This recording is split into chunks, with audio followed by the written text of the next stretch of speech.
So we had a little bit of homework from last week, and John, I think you investigated this one. The question was, is SOX vulnerable to the HeartBleed vulnerability? You gave me this homework assignment. Yes, I did give you this homework. I took a look at it, and as best as I can figure out, it does not look like SOX, because SOX is kind of it's almost a wrapper around the protocol. Mm-hmm. So it stays out of the way of the actual SSL connection, and is really just passing it through between the client and the server.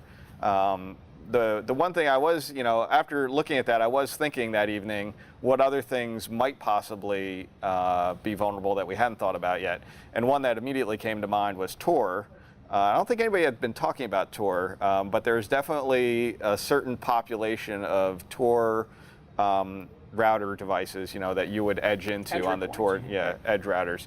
That you would connect to that use the OpenSSL libraries, and it's an SSL connection, and they are vulnerable, a certain percentage of them. And I think about the next day or 2 days later, so somebody must have been reading my mind, because I saw lots of reports come out where people are also talking about Tor as a vector for the HeartBleed vulnerability. Some folks started blocking certain Tor exit nodes because they were vulnerable. And there's probably other things still yet that we haven't even thought about, but on a much lesser scale. I've been thinking about proxy servers, but I think proxy servers, because one of the things I was thinking about is you could have potentially go to a proxy, and then the proxy makes a connection, and you could lure a proxy server to go to a rogue web server of yours that you're doing the pacemaker, the reverse vulnerability, trying to get the proxy to reveal information to you.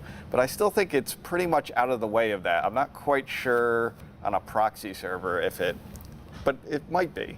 I think it might be. Unless the certificates resided on the proxy server, you're not going to. Outbound normal web proxying, it wouldn't be an issue. It would mostly be an issue on the devices that are the reverse proxy, proxying the inbound and terminating the SSL on the proxy. And most of those companies that provide those have provided updates for those, within the first few hours. Right. All right. Well, that's all good news.